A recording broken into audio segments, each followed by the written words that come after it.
Hi everybody, this is the Cricket Badger podcast. Each badger marks the track with its own scent. His black legs are short but very powerful for digging. The name badger probably comes from the French word bêcher, meaning digger.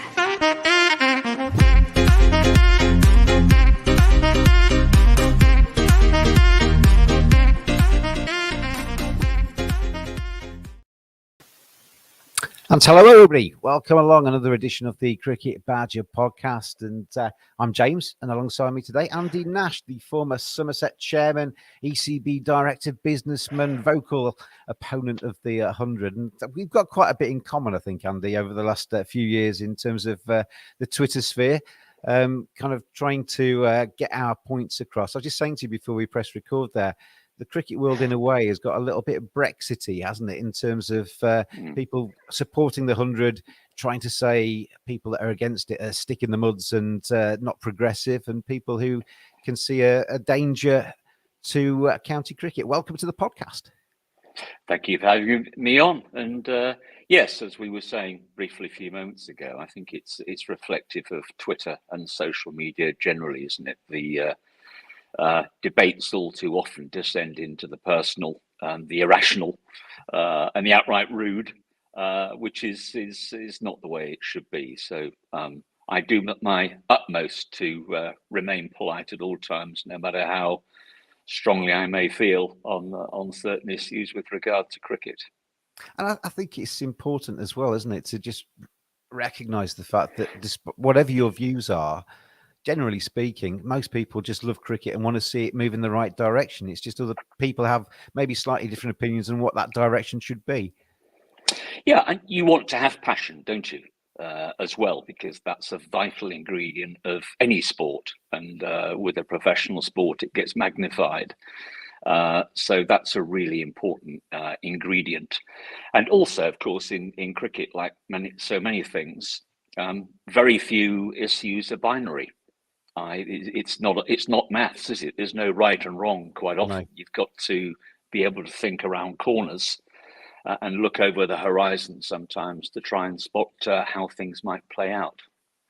And people aren't very good these days of kind of assessing the shades of grey in the middle of the two binary positions, are they? I've noticed, Andy, I don't know if you felt the same this season, but it seemed to me when the 100 was introduced, the conversation in cricket seemed to be around of, do we need this? Do we need this new competition? I get the sense this season that the conversation has kind of flipped a little bit, and it's now the assumption seems to be that the 100's here to stay, and can the blast now live alongside the 100? And the dynamic has flipped 180 degrees, and we're now trying to justify whether the blast has a future rather than whether the 100 should be here. Well, I think certainly there are many issues, aren't there, wrapped up in that. I mean, firstly, the 100, does it have a future outside of England? Although this is only its second live season, it's actually been around for 5 years. And during that time, you would have thought the administrators at ECB will have been doing their utmost to sell it to other countries. But 5 years on, season 22, no one is showing any inclination of picking it up. So, I mean, that's one big issue. And just before you continue that, because there's something I've always thought here that, one of the biggest reasons for the ECB to bring the 100 in was because they missed the boat a little bit on the T20. They were kind of talking to Alan Stanford in the Caribbean, trying to get his millions into the game, and that all fell flat on its face. And by that time, the IPL had really taken root. In terms of actually trying to sell the 100 to other countries and actually have that as a copyrighted, trademarked kind of thing you can make money from, what's to stop somebody in Abu Dhabi creating the 99 or anything else? It's just 100 balls, isn't it? What you can have your own version of that and just tinker with it and make it slightly different, surely. Well, we've got the T10, of course, haven't we, which has been playing in parts of the Emirates. But look, I think one of the things that is unique about cricket almost everywhere it's played is that it's a relatively short season. And you run straight into the issue of is there room for a fourth competition? And probably with almost no exceptions, the answer is going to be no, there isn't.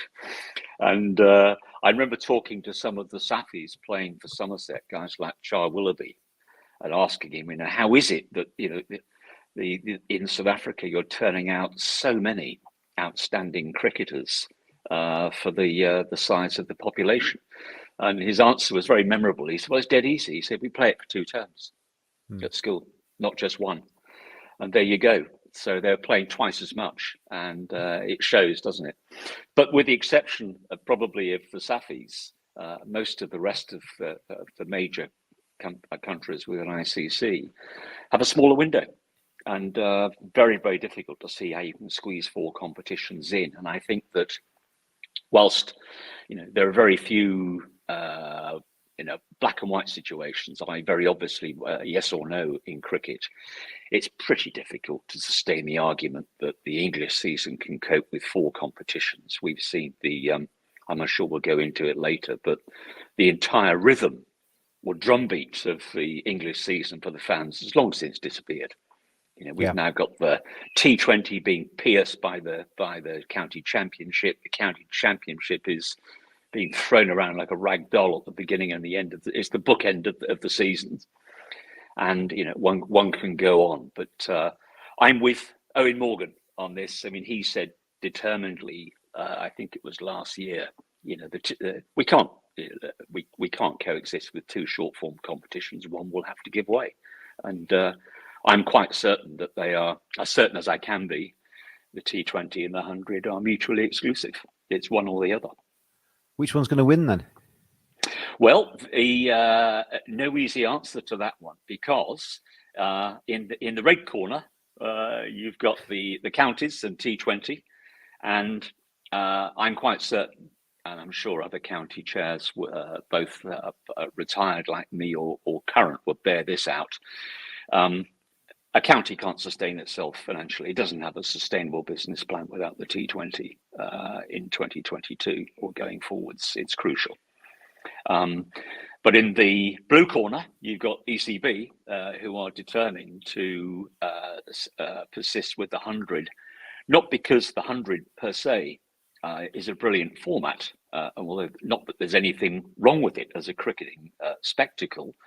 The fact is, what they must have is their 8 franchises, because those are the brands that appear in their annual report and accounts, and they're there for a reason. They want to add value to those, monetize them, and of course, it's something that they can control. And you've always had a situation at ECB, which is always it's a galleon permanently on the verge of mutiny. And it's always been that way. Between the counties on the one hand and ECB on the other. Hitherto, they've tended to coexist reasonably happily. But obviously, in recent years, that's become far, since I left, it's become far, far more difficult. That's apparent. And I would say at the moment, what I'm hearing is the relations between the administrators on both sides are probably at an historic low at the moment. And that's because of some of the issues I'm sure that we will come on to. Well, one of the things with 18 counties, I'm never made a secret of that. I love having 18 counties. They're all vastly different. They all offer something. They've all achieved something in the game. They've all provided something for England. They all have their own histories and things to be proud of.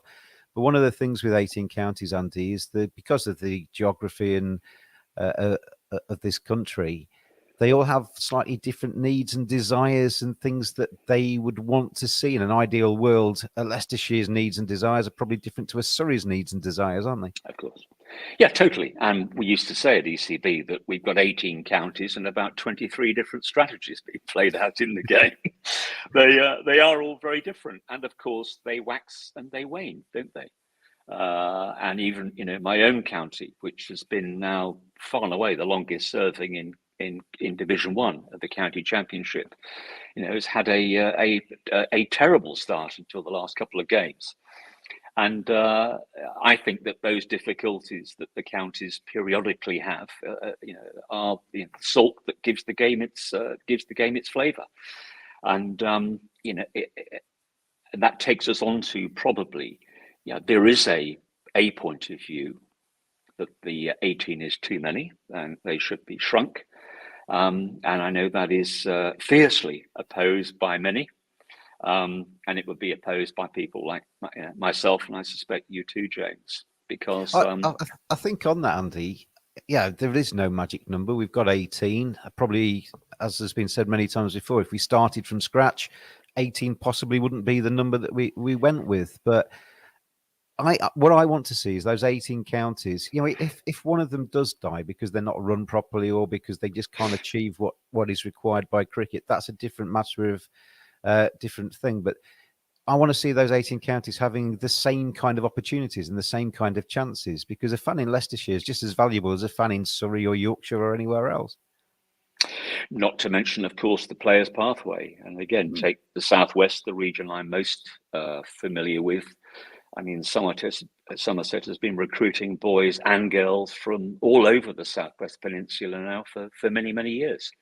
And if the county furthest west ever happened to be Gloucester, for the sake of argument, if you were living in Western Cornwall or Western Devon or Cornwall or South Devon, it would be a huge journey to get up to Bristol. If we did get the 8 hubs, I mean, 2 of them are in London, so it's 7 hubs, really, 7 cities that the 100 model is based on. I know there would be an kind of underclass of cricket, for want of a better phrase, but we've seen Durham produce some terrific players, Somerset produce some terrific players. Yeah, you're asking them. I mean, say a Mark Wood is young now, 12 years old or something like that, and he's thinking about his future. And the nearest kind of proper centre of cricket, or glamorous centre of cricket, is Leeds. He's going to think twice, isn't he, about maybe pursuing the game, because you're taking something which at the moment, I mean, we kind of bemoan the fact that are there enough opportunities and are we getting enough people into the game? If we actually reduce the centres of cricket, we are making it actually harder for people, aren't we? Oh, of course we are. And take the Overton twins from Instow in North Devon. If it weren't for Somerset, do we really think? I mean, they're both great athletes. Do we really think they would have travelled to Southampton or Cardiff? They've got very long legs. It's only about 5 steps that for them. Probably not. And look, it doesn't require a great leap of imagination, does it, to buy into the school of thought that says if you shrink the game back to 8 urban hubs, there's only going to be one major outcome out of that, and that is that the playing pool and the game will shrink. Of course it will. How can it not? There's not much gets stronger by reducing it, is there, really? Just going right back to the start, when the hundreds, I mean, we don't have to go back that far, but when the 100 was first muted and first talked about in ECB HQ, you were an ECB director, then chairman of Somerset at the time. The questions, I mean, we've had quite a few questions on Twitter, and it's probably worth starting with this one. How many times as an ECB board member and Somerset chair did you vote in favour of the 100 or a city-based T20 competition when it was first proposed? Oh, that's an easy one. That's from Danny, by the way. Thank you, Danny. Okay, Danny boy. Yeah, that's never voted in favour of the 100 because that didn't exist. I stepped down at the end of March in 2018. And I think the 100 was memorably sprung on the county chairs during that summer. Richard Gould, at the time the CEO at Surrey, described it very memorably. They were sat down, they were agog when the 100 was explained. He likened it, I think, to a scene out of W1A. But the press release had already been sent out, so they were hardly consulted. That really was a fait accompli. Back in 2017, the ECB asked a meeting of the county chairs for a show of hands. It wasn't a vote, a show of hands in terms of those who'd be prepared to explore what a new T20 competition might look like. No more than that. So I took the view, there was chairman and CEOs there at the time, that it would have been, since the chairman at the time had made it plain he was going to resign if that show of hands wasn't in favour. I felt the lesser of two evils was to explore the potential, and of course it was explored. But in those days, it was going to involve all 18 counties equally, and of course over time it morphed into something that it became very apparent it was going to favour 8 urban centres, and I think by the time we got to that stage, then the other factors were at play. The 1.3 million per annum, for example, which many counties couldn't afford to say no to. And the game, I think, through a combination of deliberate steps and missteps, just sort of drifted towards where we are today. And finally, clearly, someone at ECB felt or realised we can't run 2 T20 competitions. The TV deal, you may recall, had been sold with a new T20 competition within it. There were no details. It switched to the 100 long after the ink had dried on the new media deal. And then of the 100 progressively, was skewed towards just 8 urban centres. So it's quite a long answer, Danny, but there's a lot of history involved in that. I hadn't actually realised it was just a vote of kind of interest rather than a vote of commitment. But I often people on the other side of the fence to our position, really, because I think we're quite similar in the way we think about cricket at the moment, accuse the likes of us of being a stick in the muds and traditionalists and all of these kind of, I mean, there's nothing wrong with being that, but all of these kind of, they're almost used as insults, these things.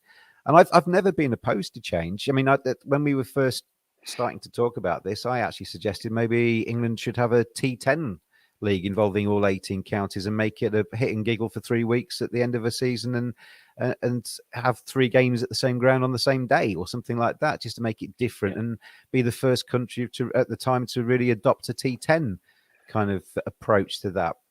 So for me, it's never been about staying the same or not evolving and not making cricket better. And I actually quite, admire the first meetings at the ECB of, we need to do something to attract new audience and all that. Nothing wrong with that at all. It's just the way it's been done a little bit, I think. When that announcement was made for the 100, I think a lot of people tweeted or said at the time, is this an April Fool? Yeah, indeed. Yeah, indeed. But look, I think dinosaurs stick in the muds. I mean, these are puerile comments and they're at variance with the facts. The plain facts are cricket has innovated over the years far more than rugby union and football, its 2 principal cousins.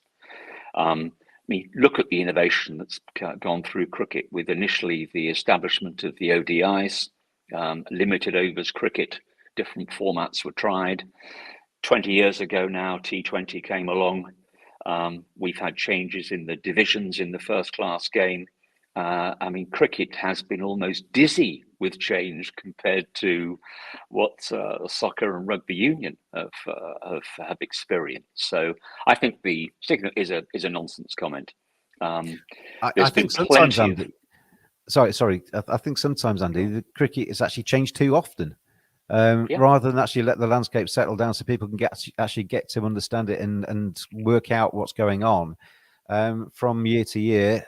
Very often, well, very rarely has cricket stayed the same, and maybe that's its problem rather than too much change. I agree with that, and I think questions that have been asked, and I think the game is still waiting for the answers, is where is the justification for the 100?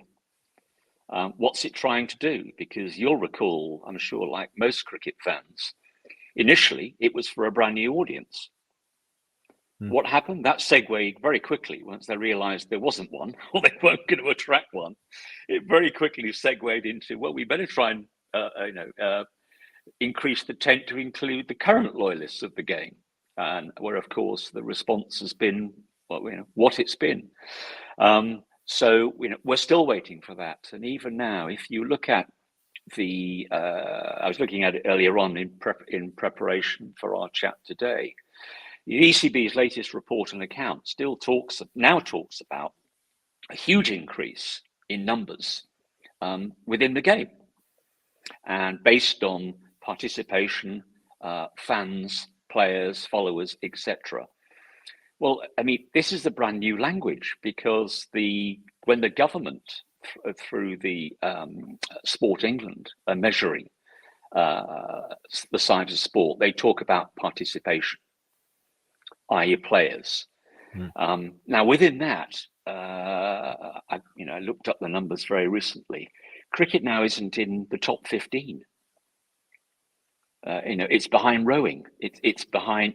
So there is, and therefore it raises the question: why are we suddenly seeing ECB moving the goalposts now and talking about not just participation, which is where originally they were for the 100, now into in total who's involved in cricket? Well, the goalposts have been moved, and it's those of us who are observing the game, and I'm sure you've seen it too, have spotted it. I mean, I don't want to get down the politics route, but obviously that's being discussed massively at the moment in terms of how various people are kind of presenting Boris Johnson or attacking Boris Johnson. You can make people look good or bad, can't you, depending on how you frame the argument. And they're doing that with cricket, I think, to some degree, and doing it rather. I mean, they're doing it with stealth, but they're doing it rather obviously for those that are paying attention. I think if you're actually watching the landscape, it is changing. As I said right at the start, it's changing. But moving on to franchise cricket, and obviously the 100 is a franchise, although I think technically it's actually not just yet, but it's billed as a franchise thing. We've heard Kevin Peterson come out and saying that we need to franchise the county championship now. That's the way forward. Get the best playing the best. Let's reduce the sides. And have, probably to imitate the 100, have 8 first-class sides playing each other at the very top deck. I don't think KP really understands what franchise means and who's going to invest in the county championship, because it doesn't really make any money on the base level, does it? But I can see so many arguments against that and not many arguments for that. Put me right, Andy. Well, he's entitled to his opinion, of course he is. But I come at this from being, from a businessman stroke administrator's point of view, where is the evidence that franchises work here in the England and Wales? All of the evidence is to the contrary. And now, if you look at what's happened in Welsh Rugby Union, the move to franchises has been an unmitigated disaster, which has been very eloquently written up in the last month, not just by Stuart Barnes, who certainly knows what he's talking about as far as the oval ball is concerned, but Steve James, who understands both the oval ball and cricket only too well. And there they are now, because they've lost the fan base, the game is having to shrink back down to just 3 franchises. And you ask them about, I'm old enough to remember, you're not, the days when Leslie beat the All Blacks, when Cardiff were a real power in club rugby, as were the likes of Pontypool and Swansea. Those clubs are now pale imitations of their former selves. And so, in England and Wales, all of the evidence is that there aren't any successful franchises in mainstream sport. And, the Welsh rugby is the closest example. So we come back to, where is the evidence that franchises are going to work? Because if you are going to euthanize the counties, which have go back, some of them, to the 1850s, you can have a bonfire of that, and a bonfire of the championship that's been around since 1890. You can destroy it probably in a few years if you really set out to do so. But is that really what cricket loyalists would want to see? And is that really what the national governing body are there to do? Rhetorical. Go back to the question. Raman's been in touch. He says, do you think people play the man and not the ball when it comes to KP? And I think there's certainly mileage in that. I think with KP, when he talks about batting, there's nobody better to listen to, but sometimes on other stuff, I don't tend to agree. But when KP did reply on Twitter to a few people that were going against him on social media, and he said, don't reply using the words like money, loyalty, tradition, or history. Those things are the important things, aren't they? I mean, how can you make an argument without those things? Because loyalty and tradition and history, that's what this game is built on. And loyalty of supporters that has been possibly even in some families handed down via generations, because and even young kids now looking back in the history books and, looking at Geoffrey Boycott's achievements with Yorkshire or going back into the 50s and 60s with Yorkshire using my team. They're important foundations to where we are now, aren't they? In England and Wales, they are the absolute foundations of sport, aren't they? I mean, we all grew up. We all remember where we spent our childhoods, and as we grew up, you inevitably tended to follow your local football team, probably first and foremost, then the nearest cricket county, rugby union in many areas, rugby league up north, and often it's the team that your dad or your granddad or your granddad's dad used to follow. And we did the same with the town's local beers, did we not? I remember in Wiltshire, being a devotee to Arkle's beer, and that remains there. So that's the way we're made, and we are tribal. And they all provide you with headaches the day after, don't they? They do. Yeah. That's true. That's a vital ingredient of English and Welsh sport. Absolutely vital. And you cannot microwave that loyalty.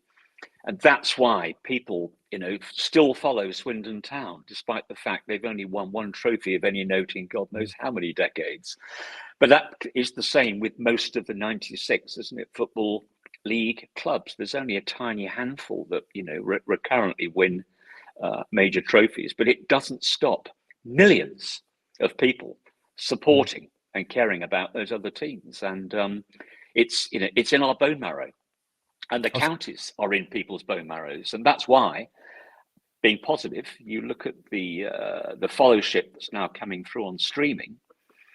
Well, guess what? The minute you make cricket available, take it out from behind the paywall and stick its head above the parapet, you'll see 9 million watching it on Channel 4. And you'll see these enormous figures on social media. There's been a question about the streaming, and Merv Donald actually said, I've paraphrased his question there because it's quite a long one, but he's effectively asking, can the counties monetize the streams to provide much needed revenues? Because certainly on the Championship, the major problem with the Championship, it's played over 4 days during the day when a lot of people that would like to watch it are at work, but the streams give people an in, don't they? And they're great. They're getting better all the time. Well, look, people now follow everything, whether it's sport, news, education, even if you're working in an office type environment, as very many people do, and even if you're working on factory floors in the UK, people now follow those interests in a very, very different and a great variety of ways. The smartphone has changed the way consumers work, all of us.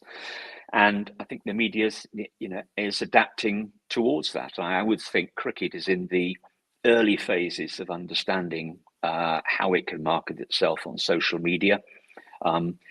The numbers that are being achieved in terms of Facebook followship and numbers watching the live streams on YouTube, provide reason for great optimism. And you can see the reality. Even a county like Somerset is being followed all over the world by people logging in. And, this is a fantastic source of strength. And as you intimated earlier, all of those counties are going to have their diaspora spread all over the place. And very, very few are able to watch, and the numbers bear it out through the Sky paywall. But if you're able to put a match of the day type format, one that dear old Dan Whiting has been banging on about for quite a while, and I hope he goes on banging on about it. You're going to get, it could be transformational in terms of the followship that the counties have. When I was the media manager at Yorkshire and managing the website there, the amount of people interested in cricket from all over the world, it was incredible. One of the biggest stats was from America, because you forget, I think, in cricket terms, that America's maybe not synonymous with cricket, but you got so many expats in some of these places who are proud Yorkshiremen, proud Somerset people who just want to stay in touch with their counties, and they'll still buy shirts, and they can still be part of the what's going on. You often hear people, Andy, talk about the structure of English cricket and compare it to India, compare it to Australia. The geography demographics, the competing interests, the history of those nations, I think often makes that a very futile comparison because it's not like for like, is it? Well, again, like so many things in sport, one of the things that the administrators should defer to is, go back to the facts to buttress an argument.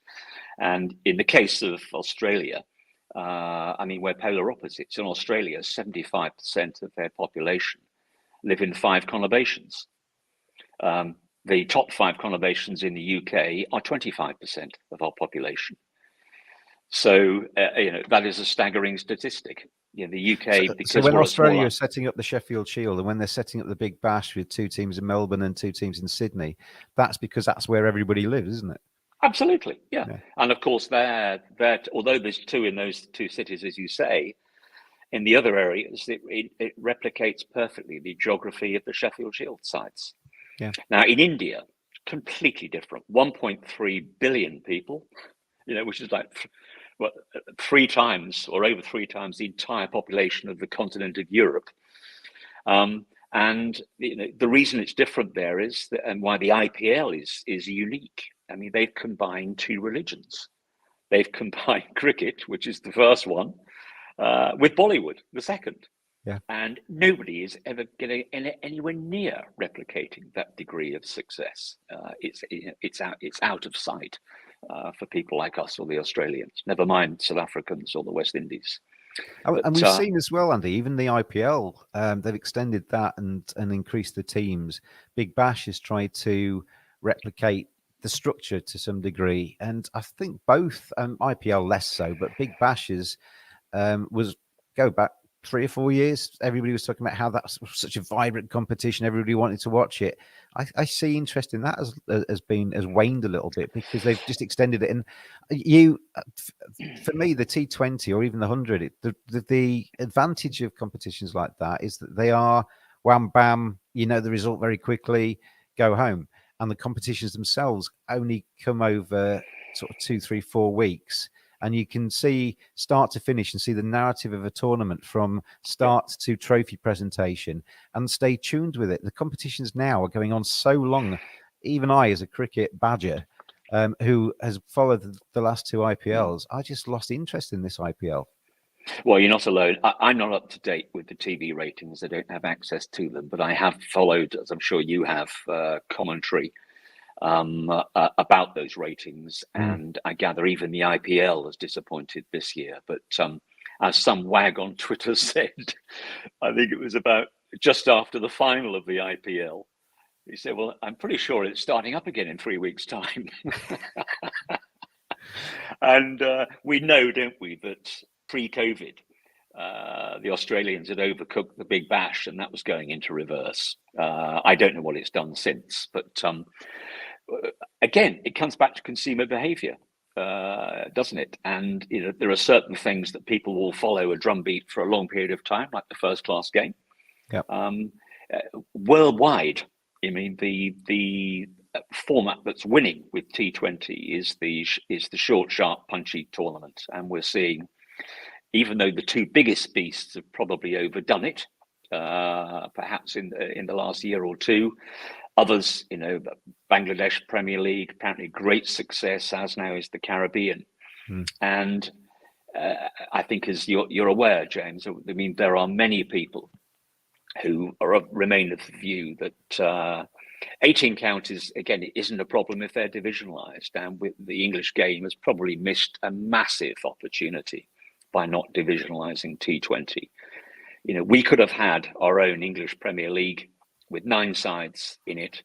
Let me ask the question then. Let me ask the question. David Cricket, and I'm sure that's not his surname.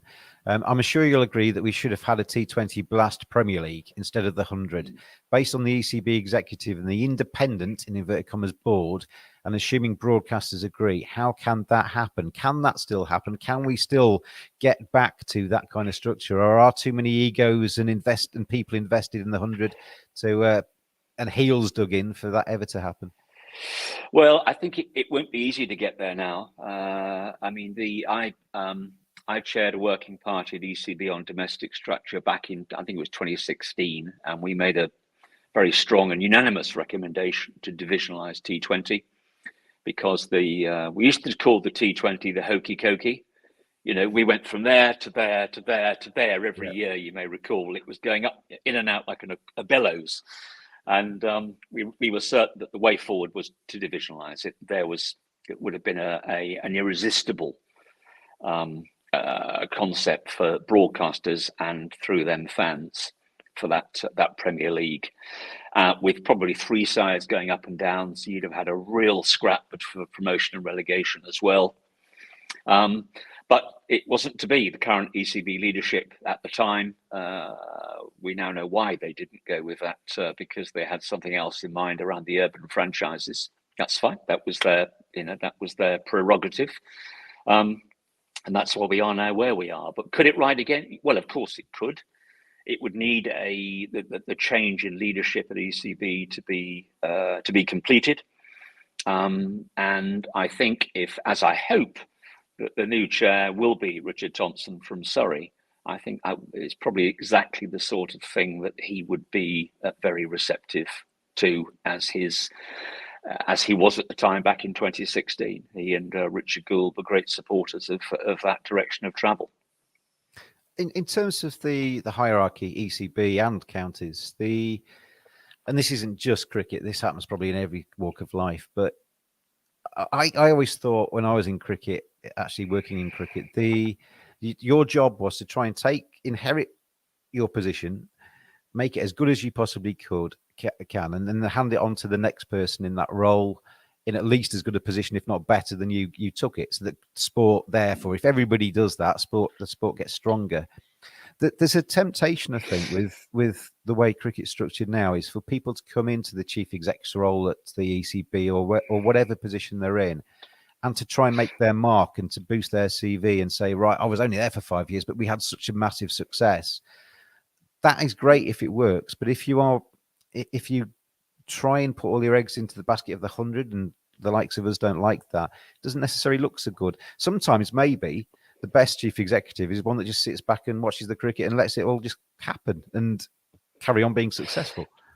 Well, I certainly agree that as administrators, we should see ourselves as custodians of the game. And as you said, ultimately, the measure of your success is, can you pass it on to your successor in a slightly better condition than when you inherited it? We always used to chuckle about that at Somerset, because when Giles Clarke handed over to me, we were about a quarter of the way through the rebuilding project, so the ground had been flattened.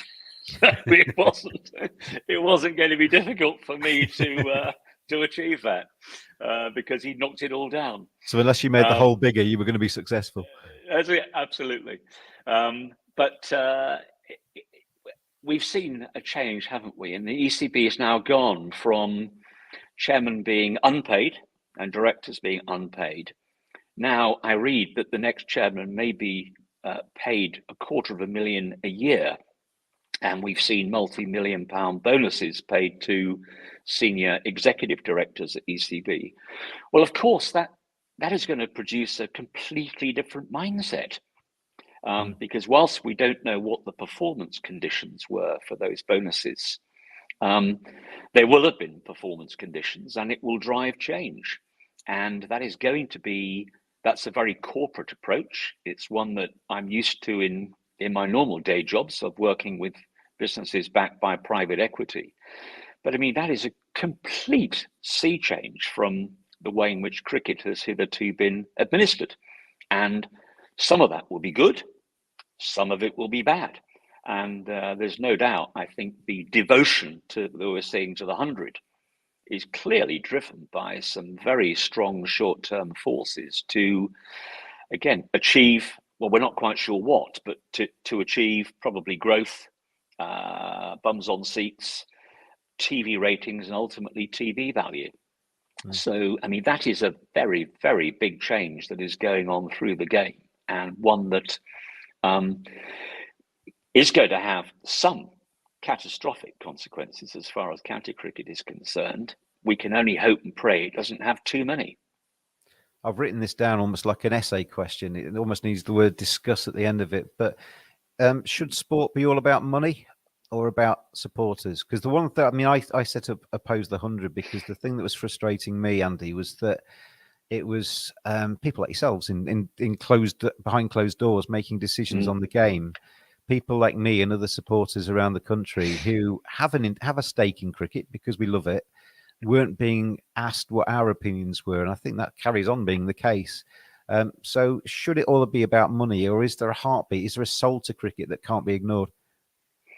Well, it's definitely the latter. I mean, you cannot in sport ignore the fans. If you do, your day of reckoning will come. And again, it's a question that the current and new incoming ECB administrators, I'm sure, will be asking themselves, which is that how are we now sitting with the loyal fan base? Because anybody who's got any experience of running a business or organizations knows that the most precious strength you have within that that being is your loyal consumers, clients, users, and it's very easy to get rid of them if you really brass them off. But Well, I always God, used to think it's difficult to get them back.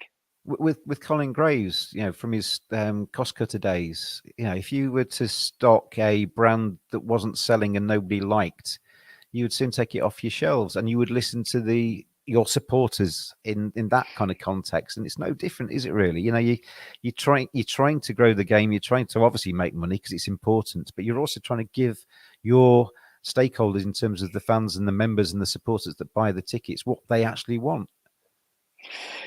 You can't ignore, well, you can ignore fans, consumers, and clients, but your business won't last very long if you do. So that's crucial. The soul of the game, I think that takes us back to what we were discussing earlier, and it's the provenance, the heritage, the loyalty that goes between the fans and their beloved sports teams. And yeah, you can't ignore the money, but I mean, we're not, as we used to say, we're not playing cricket just to make money, but don't try playing professional cricket without any these days, because you need it to develop and retain your best playing talent. You need it to develop and retain your best management team, and also, of course, you need it to be able to provide the facilities that your fans, members these days come to expect as the quality of sort of sports stadia, leisure, etc., are increased. So it's a balancing act, but undoubtedly one key difference, we haven't said it yet, between the franchises and the counties is the franchises exist to make money. That's what they're there for. And they also exist to effectively buy in talent rather than cultivate talent, don't they? Yeah, it's a very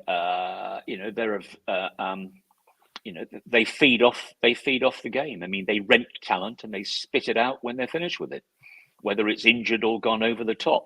They just dump it. They have no interest anywhere in developing that talent. That's a job that's left to those who occupy and manage the talent pathways, and bring the players, whether the boys or girls, bring them through. So I, like many people, one of the reasons I oppose the franchise model is that they're there to enrich a few people. They do nothing in terms of talent development. They do nothing in terms of stadium development.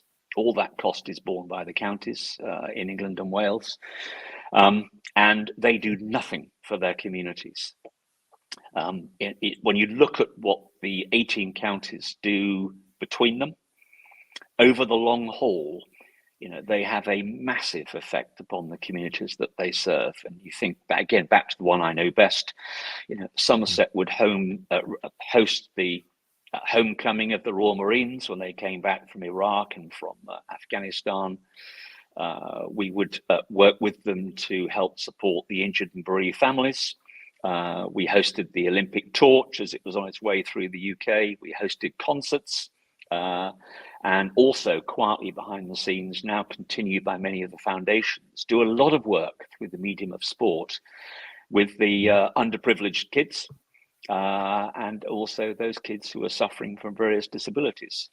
And that's a tremendous amount. And I know that football and rugby union do exactly the same. Well, show me a franchise that does that at the moment in the 100.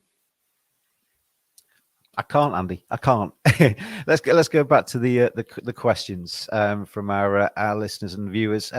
Pete Arthur says, "Will Andy ever put himself forward for a senior role in English cricket again?" No, been there, done that. I don't have time. I'm very, very fortunate to be in a position of I'm chair of 3 companies at the moment. That's what I've done as a day job for the last 20 odd years. So I have a major responsibility towards the welfare of those companies and my colleagues that are within them. I have a family that's widely dispersed now across different countries. And we have grandchildren. And so they're also, I think, now demanding of our time also than they were, say, 5 years or 10 years ago. I've still got some very good friends within the game. So first and foremost, I see myself as a fan.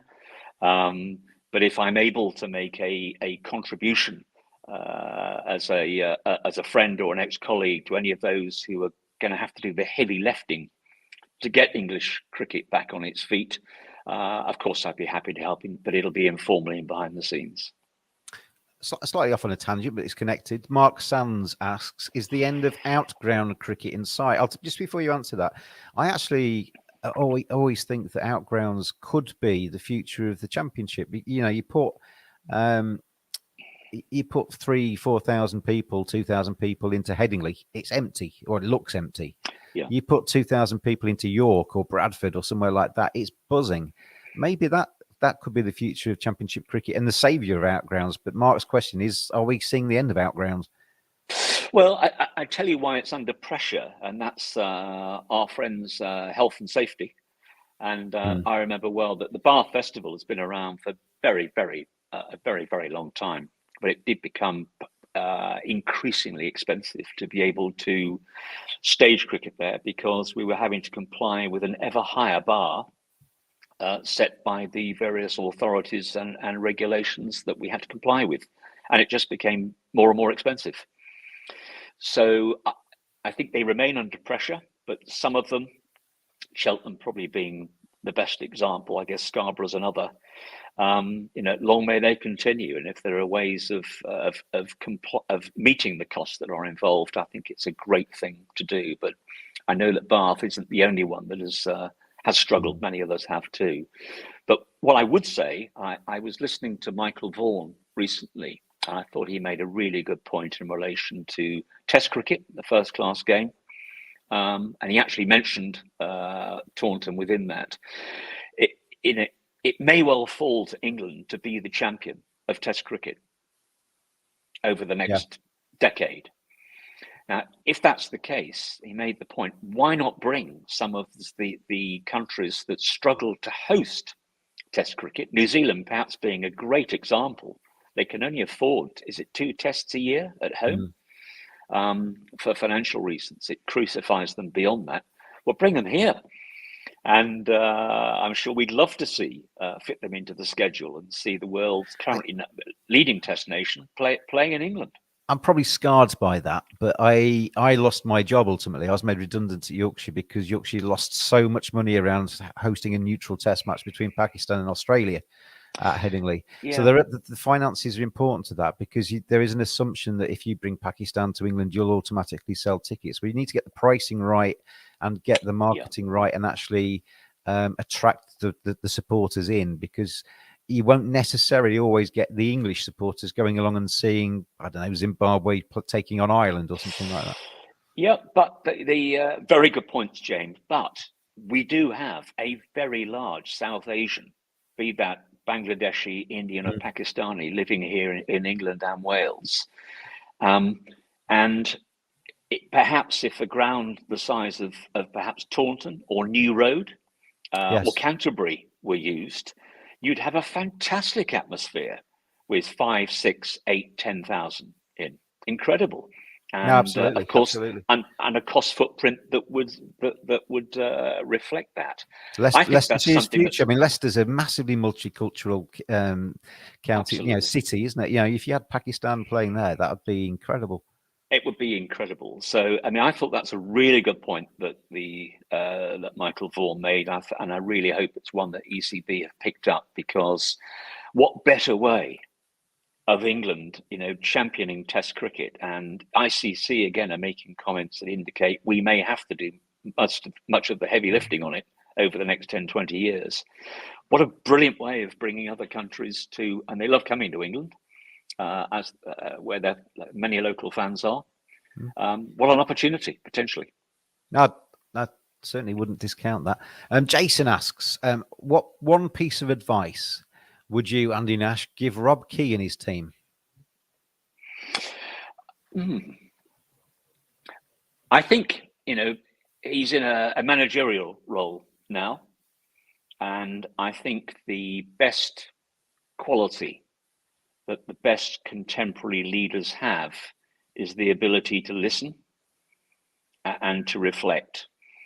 And I think whilst, I was incredibly fortunate in my career, both in sport and in business, to work with some great leaders. One thinks of the type of, Graham Smith, Justin Langer, Ricky Ponting, and others. They're three pretty good names. Yeah, they are, and but I mean, not all gung ho and over the top. You'd be surprised at the amount of time they spend listening. And so, as my dear old mum used to say, you've got two ears and one mouth, and use them in proportion. And I think Robert Key he's clearly a good guy. He's clearly got vast experience in the game, and I think if he listens and reflects, that's going to help him to help those around him on whom he's going to rely ultimately for success or failure. The last of the questions I'll ask from the listeners. If I've missed your question, I'm really sorry, but we had quite a few on this one. But Christopher O'Brien, he says, what should be done by county cricket club chairs and by county members if and when the Strauss Review recommends less county cricket or fewer first-class counties, and who should do what beforehand to reduce the likelihood of that happening? That's a big question. Yeah, it is. It is a big question. I think it's clearly one that's coming up. I've done an article for County Cricket Matters, which will be out fairly shortly, and I did quite a lot of listening behind that. Spoke to a number of people across the game. As my network is still there, and not one actually felt that it would be possible to force a county out of business, which is a very interesting thought. That wasn't necessarily a unanimous view a year ago. So I think that threat assessment is probably receding, but there's another very big but. We may see the 100 switch to 20 overs, but retain its 8 franchises. That would be a massive existential threat, in my humble opinion, to the counties and the T20 blast. How do fans resist that? I think 15 of the 18 counties, 16 of the 19, including MCC, are owned by their members. They have the ability, through their chairs, to hold their boards to account and to insist that their point of views are taken on board. And I think it's just democracy at work. I mean, you've got to write to them, engage with them, ring them up, go to chat to them at the ground, and ultimately enlist their support to ensure that your county isn't going to get left behind. It may not, as I've just said, be forced out of business.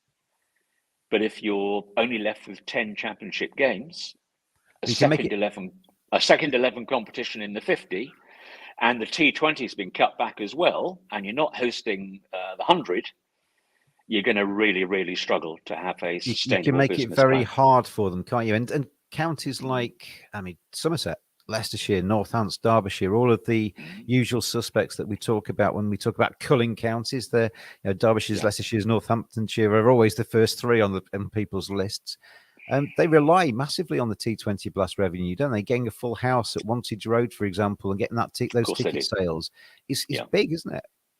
And there's another very insidious trend there, which I'm sure your listeners will find it interesting.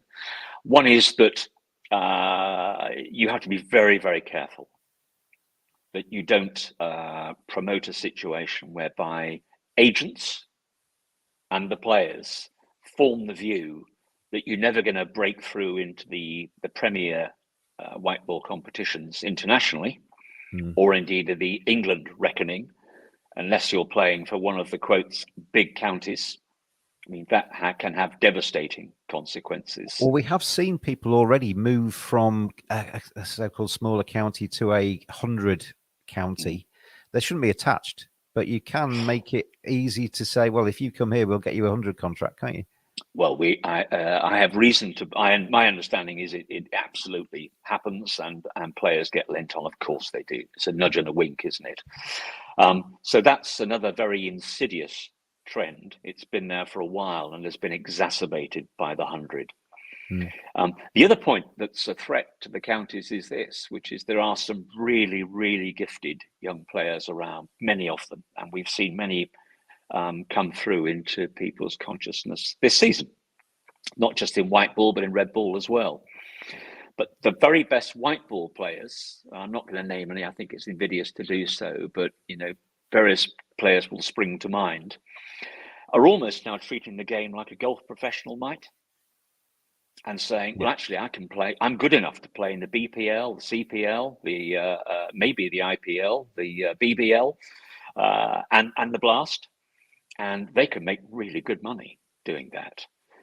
The problem is they're coming back to their counties, some of them, not until late August or September. And only then might they be available for Championship or red ball cricket. See, and I don't blame the players for that. If I was a player, I'd want to maximise my income. I'd want to try and make the best for my family and for my future. It's the landscape that's actually allowing that to happen and not making it attractive enough to be in England, isn't it? I'm not blaming the players for 1 minute, but as you said, if you were their elder brother or their dad, well, that's how could you dissuade them from doing that? They're looking at financial independence by the time they're 30, probably. It's a very attractive means to go, but you only need one IPL contract to have financial independence by the time you're 22. If you're the right player, Hasaranga went for a huge amount. There you go. But I mean, you can see the threat to the red ball game, and you can see the threat to some of the perceived smaller counties there. They could be losing some of their best players to white ball around the globe. And these are guys they've developed perhaps from the age of 8 or 10, and now they're effectively lost to the game. Now, again, a fact that goes with that, worth mentioning, my understanding is the number of no objection certificates. You'll know what NOCs are, but listeners may not.